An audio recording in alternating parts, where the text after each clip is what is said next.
اللهم صل على سيدنا محمد يا رب صل وسلم دائما ابدا على حبيبي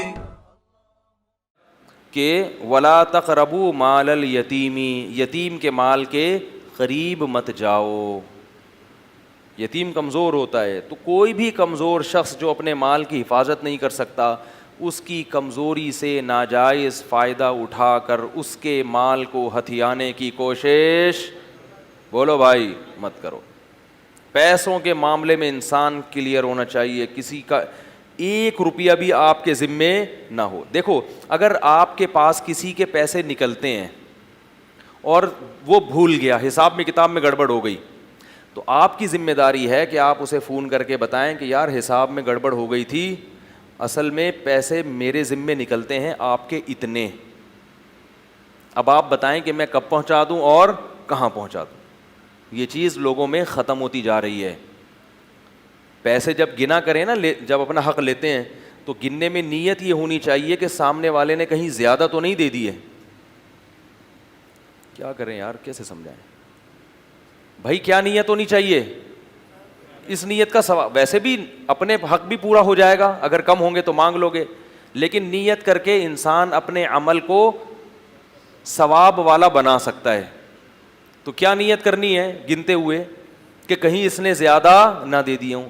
اسی طرح یاد رکھو بعض دفعہ بینک سے ہم پیسے لے کے نکلتے ہیں، 1 آدھ نوٹ بعض دفعہ اس میں جعلی نکل آتا ہے. اب اگر بینک کی اسٹیمپ ہو نا تو بینک واپس لے لیتا ہے، لیکن وہ گڈی کھل گئی تو بینک وہ پیسے واپس نہیں لیتا. تو لوگ کیا کرتے ہیں، وہ کسی کو پہنا دیتے ہیں. وہ کیا کرتے ہیں، قصائی کو پہنا دیا، کسی کو بھی پہنا دیا. یہ بھی آپ کے لیے جائز نہیں ہے. اب آپ کہو گے بھائی میرا تو بیٹھے بیٹھے نقصان ہو گیا، 5000 کا نوٹ جعلی نکل آیا، میں کیا کروں، یہ کہ تو بھائی دیکھنے میں تو کوئی پتہ نہیں چل رہا نا. آپ کے لیے کسی کو یہ پہنانا جائز بولو بھائی نہیں ہے. بینک واپس نہیں لے رہا تو پھاڑ کے پھینک دو. اس نوٹ کو مارکیٹ میں چلا کے کسی کو دھوکہ دینا، کیونکہ کہیں نہ کہیں تو ایک، چلو قصائی کو آپ نے دیا، اس نے سبزی والے کو دے دیا، آگے کہیں نہ کہیں تو ایک آدمی آخر میں آئے گا نا جو پھنسے گا. تو اپنی ٹینشن کسی دوسرے کے اوپر ڈالنا جائز. یہ وہ طریقے ہیں ناجائز جس طریقے سے لوگ حرام کھا رہے ہیں، کما رہے ہیں، اور چوری کا الزام اور ڈکیتی کا الزام بھی ان کے اوپر نہیں لگتا. مسجد سے چپل چوری ہو گئی، کسی کی بھی چپل اٹھا کے لے گئے کہ یار میری چوری ہو گئی، تو وہ کسی اور کی اٹھا کے لے جا رہا ہے. سب بھائی چپل چوری ہوئی تو یہ تھوڑی کہ آپ کسی اور کی چوری کر لو، یہ کہاں سے جائز ہو گیا بھائی. تو بڑے مسائل ہیں. کسی کا بھی مال 1 روپیہ بھی آپ نے ناحق طریقے سے نہیں کھانا. یہ میرا حکم نہیں ہے بھائی، یہ کس کا حکم ہے؟ اللہ کا. جو کلام ہم تراویح میں گھنٹوں گھنٹوں سنتے ہیں کھڑے ہو کر، اس میں اللہ کہہ رہے ہیں.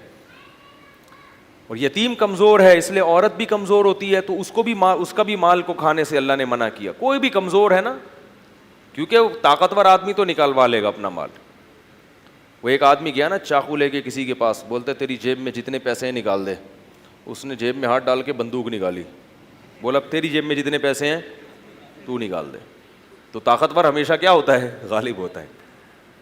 تو ولا تقربوا مال الیتیم الا بالتی ہی احسن. اور آگے اللہ نے فرمایا کہ اوفوا الکیل والمیزان بالقسط، ناپ تول کے اندر کمی مت کرو. جب بھی تولو کسی کا حق دو تو دینے میں پورا پورا حساب کر کے دو، اس میں گڑبڑ کرنے کی کوشش. بعض تاجر کیا کرتے ہیں، کپڑا جب ناپتے ہیں نا میٹر سے تو وہ اسٹک جو ہے نا وہ تھوڑی سی یوں 3D رکھتے ہیں، اس سے تھوڑا سا فرق آ جاتا ہے. پھر ایسے کر کر کے نا وہ آدھا انچ بچاتے ہیں تو کہتے ہیں سال میں اتنے میٹر بچ جائے گا. اور یہ سبزی والوں کے باٹ دیکھو، ہر ایک نے ایک پتھر الگ سے اپنے ساتھ پتہ نہیں کیوں رکھا ہوا ہوتا ہے. بھائی 5 کلو کا باٹ ہے تو ایک الگ سے پتھر کس خوشی میں؟ اس کا مطلب یہ باٹ کیا ہے؟ یہ خراب ہے. کس قدر شدید وعید ہے ناپ تول میں کمی کرنے پر. اللہ نے فرمایا الا یظن اولئک انہم مبعوثون، کیا انہیں علم نہیں ہے کہ کل ایک دن ان کو جواب دینا پڑے گا اس کا. یوم یقوم الناس لرب العالمین، یہ وہ دن ہوگا جس دن لوگ رب العالمین کے سامنے کھڑے ہوں گے.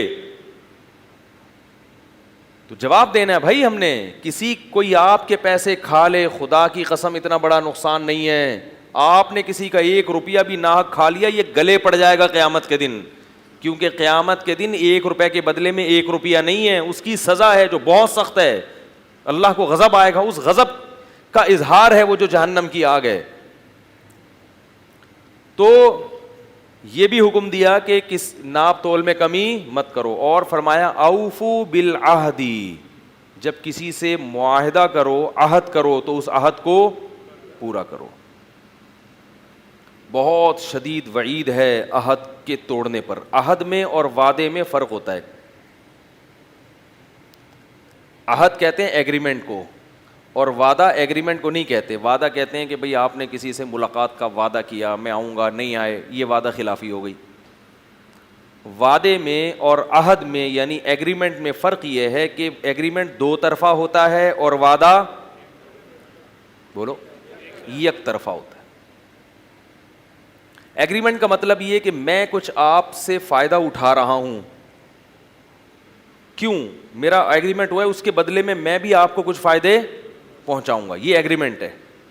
اب میں نے فائدہ اٹھا لیا آپ سے, آپ کی باری آتی ہے تو میں ڈنڈی مارتا ہوں, یہ ایگریمنٹ کی خلاف ورزی, عہد کی خلاف ورزی, معاہدے کی خلاف ورزی. وعدے میں یہ نہیں ہوتا. وعدے میں آپ نے کہا یار کل جو ہے نا میں تمہارے گھر چائے پیوں گا, شام کی چائے تمہارے ساتھ ہو جائے بھائی. یہ نہیں کہ کوئی آپ نے اس سے مفاد حاصل کیے, نہ کوئی آپ نے اس کو مفاد دیے, بس آپ نے کسی سے ایک وعدہ کر لیا, ارادہ, پکا ارادہ. اس پکے ارادے کو کیا کہتے ہیں؟ وعدہ. جس کا آپ نے اس سے اظہار کیا یار کل میں تمہارے یہاں کیا پیوں گا, چائے پیوں, تو یہ وعدہ ہے. وعدے کی خلاف ورزی بذات خود کوئی گناہ نہیں ہے. سمجھ میں آ رہی ہے بات؟ بشرطے کہ وعدہ کرتے ہوئے دل میں پورا کرنے کا ارادہ ہو. بھائی آپ نے کسی سے وعدہ کیا کہ کل ناشتہ تمہارے ساتھ کروں گا, میرا پکا وعدہ, ناشتہ کس کے ساتھ ہوگا؟ تمہارے ساتھ ہوگا. وعدہ کر لیا آپ نے, اور اس وقت آپ کی نیت یہ تھی کہ واقعی کروں گا. اگر اس وقت نیت نہیں تھی تو پھر یہ جھوٹ ہے, تو پھر وعدہ توڑنے کا گناہ نہیں بلکہ جھوٹ بولنے کا گناہ ملے گا. وہ ایک الگ وعید ہے. جھوٹ, لعنت اللہ علی الکاذبین, قرآن میں جیسے آتا ہے جھوٹ بولنے والوں پر اللہ کی لعنت. تو یہ ایگریمنٹ میں نہیں آتا, لیکن آپ کی نیت تھی کہ میں پورا کروں گا, میں کل ناشتہ آپ کے ساتھ کروں گا, اور اگلے دن آپ کو سستی ہوئی, آپ نے کہا چھوڑو یار اپنے گھر میں بیٹھو آرام سے, اور اس وعدہ پورا کو توڑنے میں سامنے والے کا کوئی نقصان بھی نہیں ہو رہا, تو پھر اس میں گنجائش ہے کہ آپ کا موڈ نہیں ہو رہا. اب ناشتہ ایسی چیز تو نہیں ہے کہ آپ آگ پہ کھیل کے جائیں وہاں پہ, تو آپ اس سے ایکسکیوز کر لیں تکلیف سے بچنے کے لیے. اور اگر آپ سمجھتے ہیں کہ وہ کوئی اتنا میرا لاڈلا نہیں ہے کہ میرا بیٹھ کے انتظار کر رہا ہوگا, ویسے ہی بول دیا تھا, وہ تو ناشتہ کر چکا ہوگا, تو اس کو بتائے بغیر بھی آپ وعدہ خلافی کر سکتے ہیں. لیکن عام طور پر اس سے سامنے والے کو نقصان ہوتا ہے. وہ ناشتہ بنا کے بیٹھا ہوگا, آپ کے انتظار میں ہوگا, اور آپ نہیں آئے تو اس کو تکلیف ہوگی. تو یہاں تکلیف دینے کا گناہ ملے گا آپ کو, معاہدہ کی خلاف ورزی کا نہیں, بلکہ کسی مسلمان کو بولتے کیوں نہیں بھائی, تکلیف دینے کا. المسلم من سلم المسلمون من لسانہ و یدہ, مسلمان وہ ہے جس کے زبان اور ہاتھ سے دوسرے مسلمان محفوظ رہیں. آپ کی زبان کے شر سے وہ محفوظ نہیں رہا, آپ نے اس کو وعدہ کیا, وہ بیچارہ ناشتہ بنا کے بیٹھا ہوا ہے, اپنے شیڈول کو دائیں بائیں کر کے بیٹھا ہوا ہے وہ, اور آپ سو رہے پڑے ہوئے, آپ گئے نہیں, تو اس میں آپ کو گناہ ملے گا. کس بات کا گناہ؟ کہ ایک مسلمان کو آپ نے تکلیف دی. لہذا اگر آپ کا جانے کا موڈ بدل گیا ہے تو آپ اس کو پہلے اطلاع دیں کہ بھائی میرا ارادہ بدل گیا ہے, تم جو پراٹھے ہیں نا خود ہی کھا لینا یار, میرا موڈ نہیں ہے آج. آئی بات سمجھ میں؟ تو یہ معاہدے میں نہیں آتی یہ چیزیں, یہ وعدے میں آتی ہیں. معاہدہ کیا ہوتا ہے؟ اس سے فائدے اٹھائے اور اس سے فائدے کے بدلے میں آپ اس کو فائدہ دینا چاہتے ہو. یہ شریعت میں بہت سخت, اس میں آپ گڑبڑ نہیں کر سکتے. جیسے آپ کا ایک کمپنی سے ایگریمنٹ ہوا کہ بھائی میں 1 مہینے کے اندر یہ کام نمٹا کے دوں گا. کمپنی کہتی ہے ٹھیک ہے, ہمارا آپ سے ایگریمنٹ ہے کہ اس کے بدلے میں ہم آپ کو تنخواہ اتنی دیں گے. اب کمپنی آپ کو تنخواہ دے رہی ہے اور آپ کام میں کیا کر رہے ہو؟ ڈنڈی مار رہے ہو. یہ 2 طرفہ معاہدہ ہے. یہ توڑنا گناہ بولتے کیوں نہیں ہوئے کبیرہ یہ وہی ابے تبے پر آ گیا نا میں پھر, یہ گناہ کبیرہ ہے.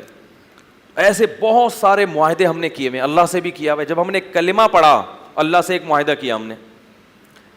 کلمے کا مطلب اے اللہ میں اپنے آپ کو شناختی کارڈ میں مسلمان لکھواؤں گا, مجھے اس بات کی اجازت ہوگی کہ میرا نکاح مسلمانوں میں ہو, مجھے اس ورنہ غیر مسلم کو اجازت نہیں ہے مسلمان عورت سے نکاح کرے. میں مروں گا تو قبرستان مسلمانوں کا ہوگا, میرا جنازہ ہوگا, یہ ساری فیسلٹیز مجھے حاصل ہوں گی, اور مرنے کے بعد میں جنت میں جاؤں گا. ٹھیک ہے نا. اگر جہنم میں گیا بھی تو سزا کھانے کے بعد میں بالآخر نکل آؤں. یہ اللہ سے آپ نے معاہدہ کیا, اللہ نے بھی آپ سے وعدے کر لیے.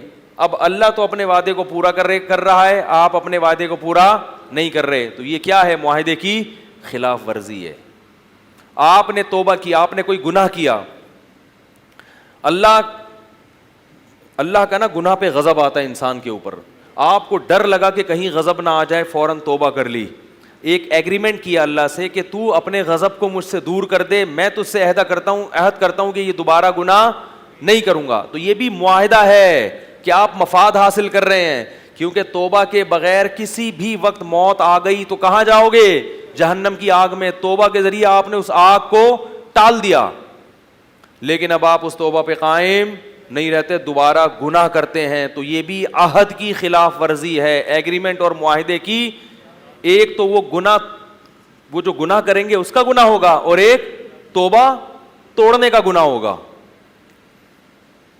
تو یہ بھی کس کی خلاف ورزی ہے؟ تبھی قرآن کہتا ہے وَلَا تَشْتَرُوا بِعَهْدِ اللَّهِ ثَمَنًا قَلِيلًا, اللہ سے کیے ہوئے ایگریمنٹ کو چند ٹکوں کے بدلے میں مت بیچو. جب اللہ سے عہد کیا کہ یہ اے اللہ میں یہ گناہ دوبارہ نہیں کروں گا, تو چند ٹکوں کے بدلے میں, چند ٹکوں سے مراد دنیا کی تھوڑی سی لذت کے بدلے میں اتنے بڑے ایگریمنٹ کو مت توڑو. کیوں؟ انما عند اللہ هو خیر لکم, اس ایگریمنٹ پہ اگر باقی رہو گے تو اللہ کے پاس جو کچھ تمہیں ملے گا نا وہ اس دنیا کے چند ٹکوں سے 1000 گنا بہتر ہے. ما عندکم ینفد, فرمایا اور بہتر بھی ہے, اور جو کچھ تمہارے پاس ہے وہ کمتر بھی ہے اور ختم بھی ہو جائے گا.